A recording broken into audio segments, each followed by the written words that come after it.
पिंपरी चिंचवड येथे वंचित बहुजन आघाडीच्या सभेत ॲडव्होकेट प्रकाश आंबेडकर यांनी निवडणूक प्रक्रियेत बूथवरील चोरी होत असल्याचा आरोप केला. झोपडपट्टीवासियावर अन्याय होत असून 20,000 कुटुंबावर बुलडोझर कारवाई झाल्याचे त्यांनी सांगितले. झोपडपट्टीधारकांना तिकीट देण्याचं आश्वासन देत घरे मिळेपर्यंत 15,000 रुपये भाडे देण्याची मागणी केली. धर्माधारित राजकारणामुळे भारत आंतरराष्ट्रीय स्तरावर एकटा पडत असल्याची टीका त्यांनी केली. महानगरपालिकेच्या निवडणुकींचा सारा बिगुल वाजायला लागलाय. कोण कोणाबरोबर जाईल याचा अजून थांग पत्ताच लागत नाही.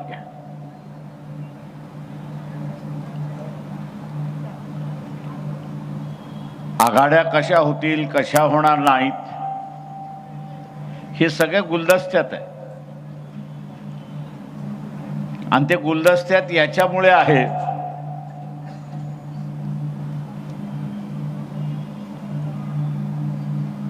की काय करावं काय करू नये याच्याबद्दल अनेक राजकीय पक्षांच्या भूमिका घेऊ शकत नाहीत किंवा संदिग्ध नाहीत अशी असणारी परिस्थिती आहे.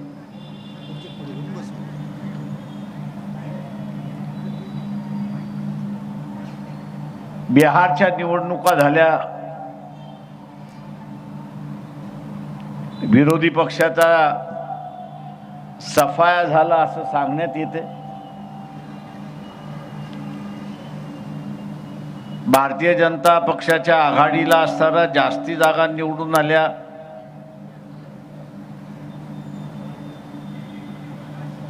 ही सुद्धा वस्तुस्थिती आहे.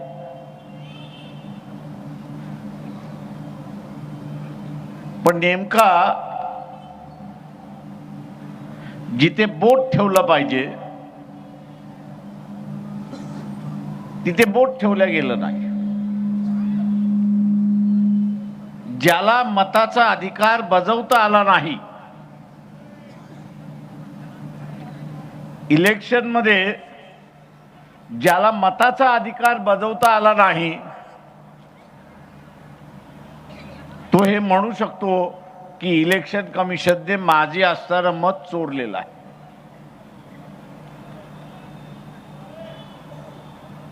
मताचा अधिकार वापरायला मिळाला नाही, बजावला मिळाला नाही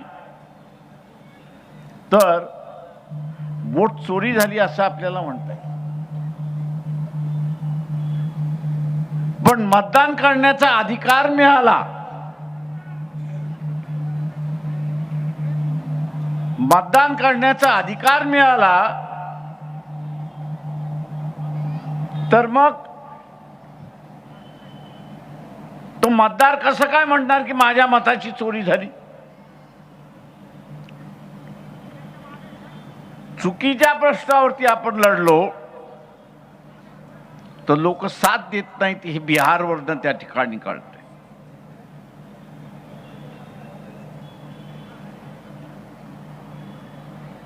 मताची चोरीपेक्षा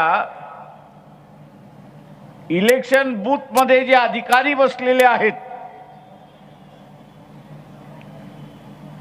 मताची चोरी होण्यापेक्षा इलेक्शन बूथ मध्ये जे अधिकारी बसलेले आहेत ते बसलेले अधिकारी प्रत्येक बूथ मध्ये 100-150 मतं सत्ताधारी पक्षाला टाकतात अशी असणारी परिस्थिती. त्याला काय इकडनं बटन दाबायचं, त्यांनी तिकडनं बटन दाबायचं, मतदान झालं.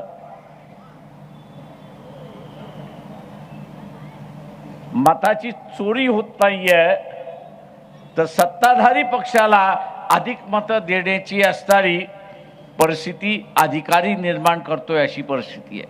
आणि म्हणून त्याच्या विरोधात लढलं पाहिजे असं मला त्या ठिकाणी वाटतंय. दुर्दैवाने ती लढाई आपल्याला दिसत नाही. पिंपरी चिंचवडमध्ये दोन प्रकारचे अतिक्रमण आहेत. एक अतिक्रमण झोपडपट्ट्यांचं अतिक्रमण आहे आणि दुसरं या ज्या बिल्डिंग आपल्याला दिसतात आहेत, या बिल्डिंगांमध्ये अनियमितपणे कामकाज झालेलं आहे, त्यांनी अतिक्रमण केले अशी असणारी परिस्थिती आहे. म्हणजे बिल्डिंग धारकांचं सुद्धा अतिक्रमण आहे आणि झोपडपट्टीवासियांचं सुद्धा अतिक्रमण आहे अशी असणारी परिस्थिती आहे. 1 लाखाच्या वरती बिल्डिंग मधल्यांचं अतिक्रमण आहे अशी परिस्थिती आहे आणि हे सगळे भीतीच्या वातावरणात वागतात की कधी कुठल्या कोर्टाचा निर्णय आपल्या विरोधात येतो आणि आपलं राहत्या घरावरती गंडांतर येते अशी परिस्थिती आहे. महानगरपालिका त्याच्यासाठीच आहे की जे अनियमित आहे ते पूर्ण अनियमित असेल तर त्याला असणारं संरक्षण देता कामा नये. पण जे कायद्यामध्ये बसू शकतं आणि शहराच्या विकासाला असणारा विरोध होत नाही अशी जी अतिक्रमण झालेली आहेत त्याला महानगरपालिका कायदेशीर करू शकता अशी परिस्थिती आहे. आणि म्हणून इथल्या बिल्डिंगमधलं असणारं जे अतिक्रमण आहे त्या मतदाराला माझं आव्हान आहे की गेली 10 वर्ष त्या हायकोर्टामध्ये इथल्या असणाऱ्या केसेस मी बघतोय, 10 वर्ष इथल्या असणाऱ्या केसेस बघतोय, इथला पाडा तिथला पाडा तिथला पाडा असा हायकोर्ट ऑर्डर देते. पण याच्यावरती एक नियम घेऊन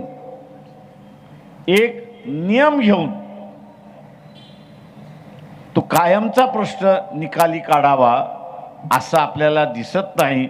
उद्याची असणारी सत्ता ही जर वंचित बहुजन आघाडीकडे आली तर या प्रश्नाचा निकाल लावल्याशिवाय राहणार नाही हे आपण असणारा लक्षात घ्या. दुसरा अतिक्रमण जे आहे ते झोपडपट्ट्यांमधलं अतिक्रमण आहे. या झोपडपट्ट्यांमधल्या अतिक्रमणामध्ये आपल्याला असं दिसतंय की मुस्लिम वर्ग राहतोय त्याला असणारं टार्गेट केलं जातं. माझी आकडेवारी कदाचित चुकीची असेल पण ह्याच पिंपरी चिंचवड शहरामध्ये 20,000 मुसलमानांच्या घरावरती असणारं गंडांतर आलं अशी असणारी परिस्थिती आहे. काही ठिकाणी बुलडोझर फिरवण्यात आले, काही ठिकाणी तोडण्यात आले. कायदा काय म्हणतो याचा विचार नाही.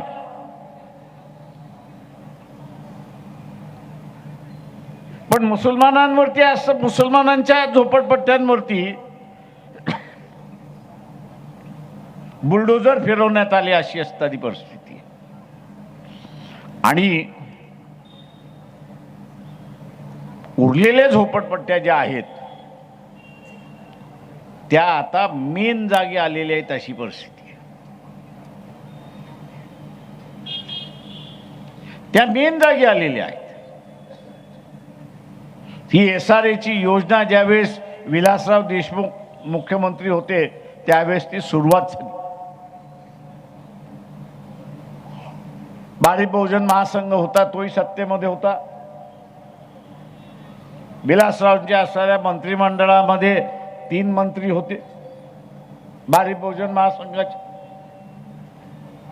आणि मी लावून धरला होता या ज्या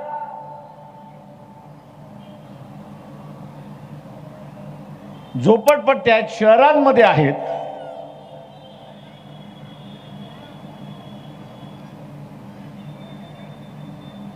या विकास झाल्या पाहिजेत.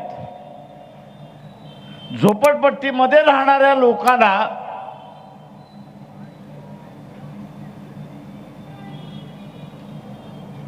त्यांच्या त्या अवस्थेतून आणून एक चांगली व्यवस्था आपल्याला करता येते का अशी असणारी परिस्थिती आहे. समिती बसली. त्या समितीमध्ये निर्णय झाला की पहिल्यांदा कुटुंब म्हणून जे आहे, नवरा बायको, त्याचं मुलगा, त्याची मुलं आणि त्याचे आईबाप किंवा तिचे आईबाप, यांना व्यवस्थित राहण्यासाठी किती स्क्वेअर फूट जागा पाहिजे असं त्यावेळेस ठरवण्यात आलं. त्यावेळेस 450 550 हे असणारं व्यवस्थित राहण्यासाठी आहे असा निर्णय झाला. योजना तयार झाली.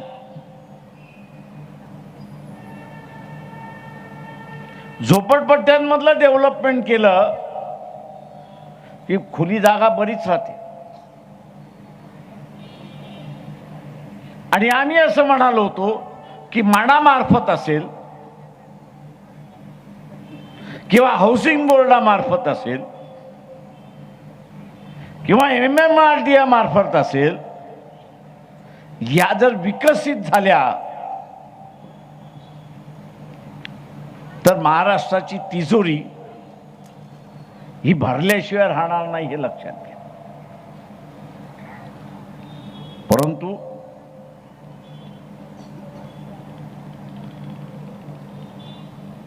मंत्रिमंडळातल्या आणि काही आमदार आणि सरकारी अधिकारी यांच्या लक्षात आलं की ही योजना अशीच्या अशी राबवल्या गेली तर आपल्याला काहीच खायला मिळणार नाही अशी असणारी परिस्थिती आहे. आणि म्हणून रातोरात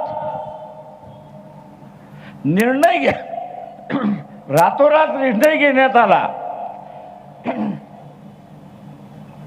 की ही योजना सरकार राबवणार नाही तर इथले असणारे प्रायव्हेट बिल्डर राबवतील. इथले असणारे प्रायव्हेट बिल्डर राबवतील.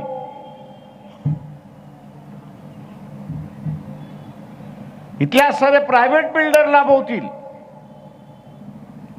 आणि आज आपण बघत असाल की हे प्रायव्हेट बिल्डर कशा रीतीने राबवतात आहेत. आमदारच प्रायव्हेट बिल्डर झालाय, नगरसेवकच प्रायव्हेट बिल्डर झालाय आणि तो आता असणारा त्या झोपडपट्टीवासियांना देतोय ती मेहरबानी समजा की तुम्हाला घर देतोय. मेहरबानी समजा म्हणून तुम्हाला असणारं घर मिळतंय. मी इथल्या सगळ्या झोपडपट्ट्यांमध्ये राहणाऱ्या मतदाराला आवाहन करतोय, ही योजना विलासराव देशमुखाच्या कालावधीमध्ये चालू झाली, लागू झाली आणि आज जशीच्या तशी ती लागू होते. हे आमदार, खासदार, नगरसेवक यांना लुटायचं आहे म्हणून आज सारं चाललेलं आहे.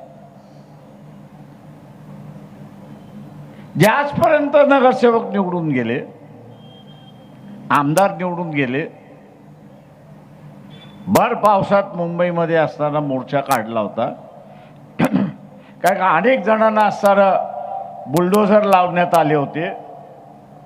2-2, 4-4 वर्ष तिथल्या झोपड्या पाडल्या होत्या. ते स्थलांतरित झाले होते पण त्यांना महिन्याचं भाडं मिळत होतं. आणि म्हणून ही सगळी कुटुंब त्रस्त झाली होती.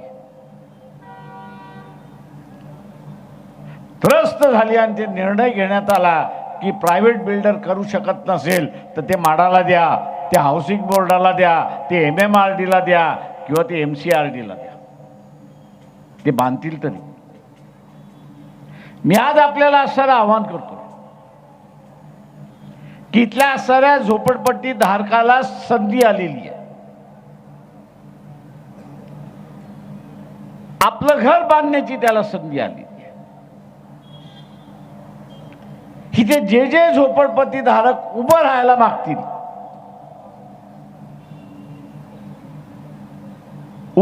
मागतील, वंचित बहुजन आघाडीच्या वतीने मी असं सांगतो की आपल्याला तिकीट दिल्याशिवाय आम्ही राहणार नाही हे लक्षात घ्या.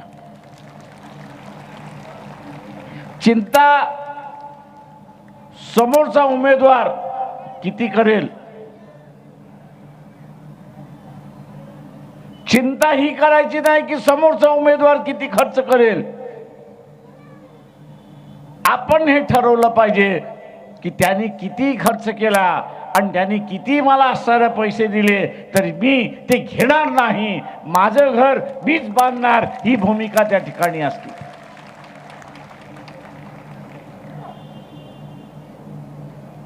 इथल्या झोपडपट्टी धारकाने हे जर ठरवलं आणि खऱ्या अर्थाने झोपडपट्टी धारकांचा प्रतिनिधी तिथे निवडून गेला, झोपडपट्टी धारकांचा तिथे असणारा निवडून गेला, तर जे मुंबईमध्ये झालं,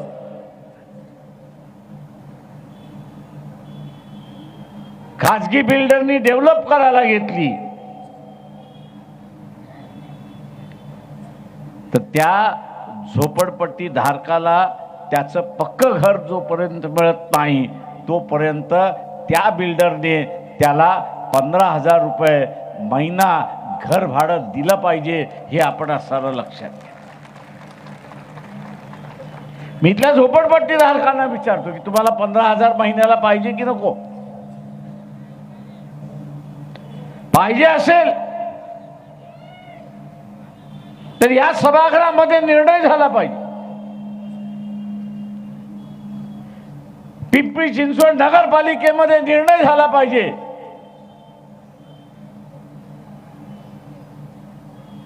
की खासगी बिल्डर ज्या ठिकाणी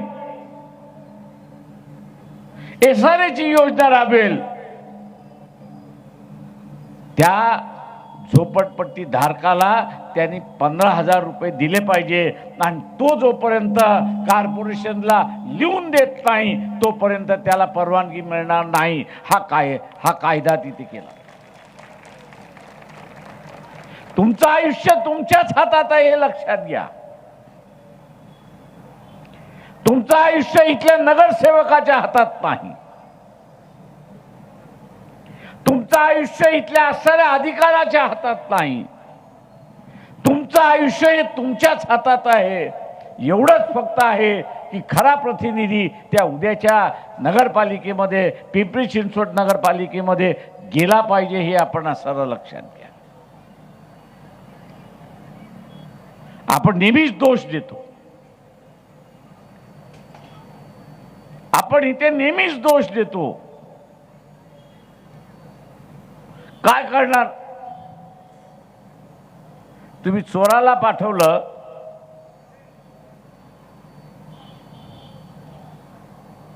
तुम्ही चोराला त्या सभागृहामध्ये पाठवलं तर तो काय करणार?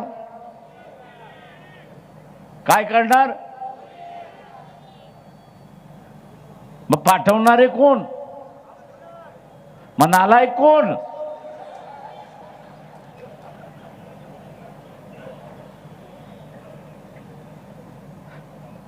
पाठवणाऱ्याने नालायकपणा केला, त्या चोराला कशाला शिव्या देत आहे?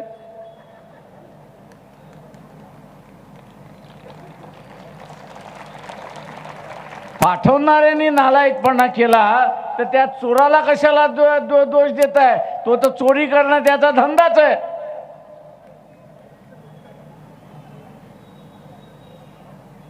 त्याचा तो व्यवसायच आहे. दोष हा आपण आपल्याला दिला पाहिजे.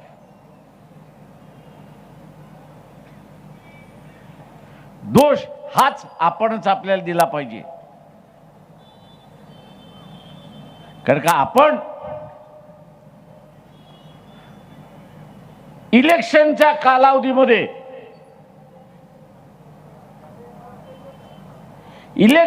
कालावधीमध्ये जे काही चिरीमिरीचं वाटप होतं, महात्मा गांधीचं वाटप होतं, शबाब कबाब ह्याचं असणारं वाटप होतं, आणि त्यामुळे एसआरएच्या घराची किंमत किती आहे?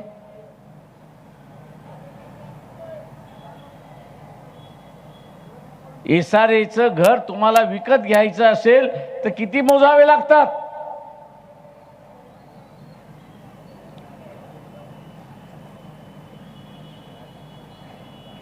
किती मोजावे लागतात? मग तुम्ही किती लाखाला मुकलात?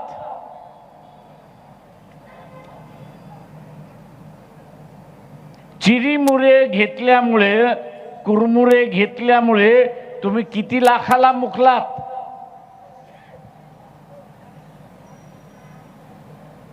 किती लाखाला मुकलात तुम्ही?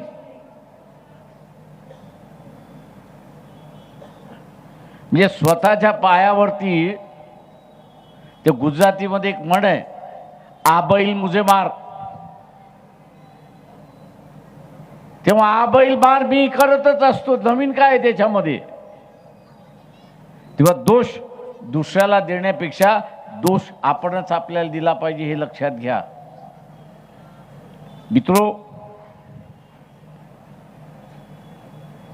देशातली असणारी राजकीय परिस्थिती जी आहे ही बिघडत चालली आहे.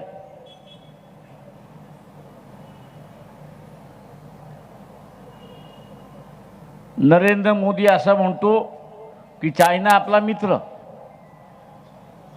आणि या देशामधला आर्मीचा चीफ हा काय म्हणतो की आर्मी आपला दुश्मन.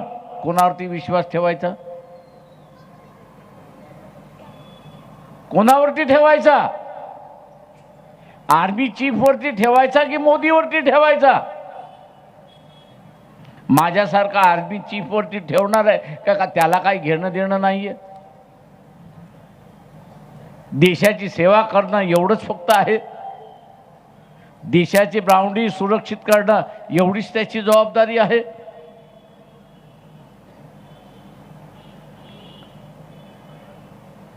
धर्माच्या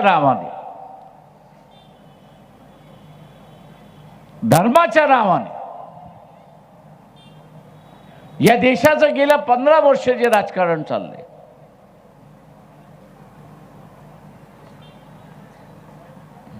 त्यातून भारताबरोबर एकही मित्र राहिला नाही, हे लक्षात घ्या.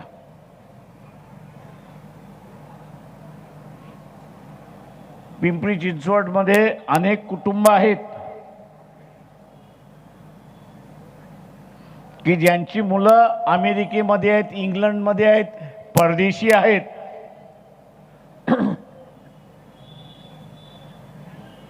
कालच अमेरिकेचे अध्यक्ष डोनाल्ड ट्रम्प यांनी ज्यांना अमेरिकेमध्ये राहायचं आहे त्यांनी गोल्ड कार्ड विकत घ्या अशी योजना काढली. जे राहतात आहेत त्यांनाही, जे जायला मागतात आहेत त्यांनाही गोल्ड कार्ड विकत घ्या.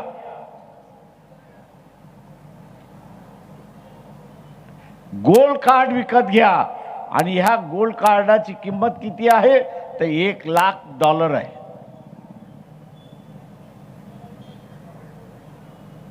या गोल्ड कार्डाची किंमत जी आहे ती $1,00,000 आहे. ज्याला विकत घेतला आलं नाही त्याच्या गांडीवरती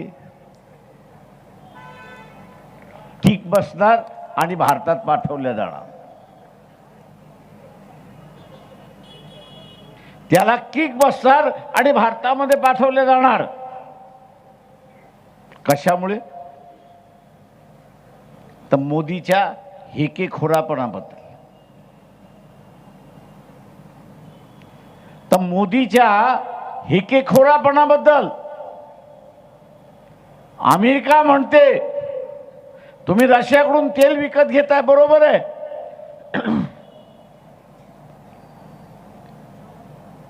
तुम्ही तेल विकत घेताय हे बरोबर आहे रशियाकडून, युरोपमध्ये विकताय हेही बरोबर आहे. पण त्याचा नफा जातो कुठे? त्याचा नफा जातो कुठे? भारतीय जे स्कूटर वापरतात, मोटरसायकल वापरतात, ट्रॅक्टर वापरतात, गाड्या वापरतात, लॉऱ्या वापरतात, त्यांना फायदा होतोय का? की भारतामध्ये एकाच कुटुंबाला फायदा होतोय, की एकाच कुटुंबाला फायदा होतोय.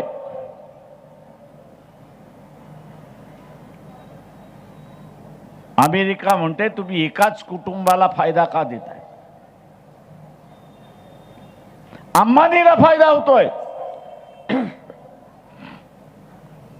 अंबानीला फायदा होतोय.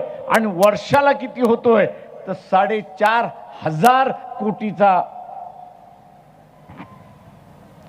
4,500 कोटीचा नफा होतोय अशी परिस्थिती आहे. आता हाच अमेरिका असं म्हणते की 4,500 कोटी भारताच्या तिजोरीमध्ये गेले, तर आज जे डिझेल 90 रुपयाला मिळतंय ते सामान्य माणसाला 40 रुपयाला मिळालं असतं अशी परिस्थिती आहे. 40 रुपयाला मिळालं असतं.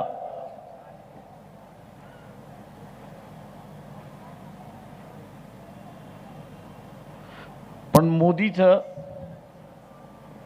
हेकेखोरपणा हा आडवा येतोय. तू कोण मला सांगणारा? जगद्गुरु मी आहे, विश्वगुरु मी आहे. जगद्गुरु मी आहे, विश्वगुरु कोण आहे? तू मला सांगणारा कोण? भारत हा स्वतंत्र देश आहे. तुम्ही हे मला सांगणं म्हणजे भारताच्या कारभारामध्ये हस्तक्षेप करणं असं आहे. तो म्हटला बेट्या बघतो तुला आता मी. जे सगळे भारतीय इथे राहतात आहेत त्यांना असणारा 5 वर्षामध्ये पुन्हा पाठवून देतो अशी असणारी परिस्थिती आहे. भांडण कोणाचं आहे? अमेरिकेचं आणि भारताचं भांडण आहे का? हे अमेरिकेचं आणि भारताचं भांडण आहे का? तर नाही. भांडण जे आहे ते अमेरिकेचं आणि मोदीच्या मगरुरीचं भांडण आहे. मोदीच्या मगरुरीचं भांडण आहे. आणि मोदीची ही मगरुरी जिरवण्यासाठी भारतीयांना असणारा अमेरिका त्रास देते अशी असणारी परिस्थिती आहे. याचा अर्थ एक साधा उपाय मी आपल्याला सांगतो. ज्यांची कुटुंब बाहेर गेलेली आहेत, ज्यांची मुलं मुली जावई अमेरिकेत राहतात, त्या सगळ्यांना माझं असणारं आव्हान आहे की या निवडणुकीमध्ये कॉर्पोरेशन असलं तरी संदेश जाऊ द्या. ज्यांची पोर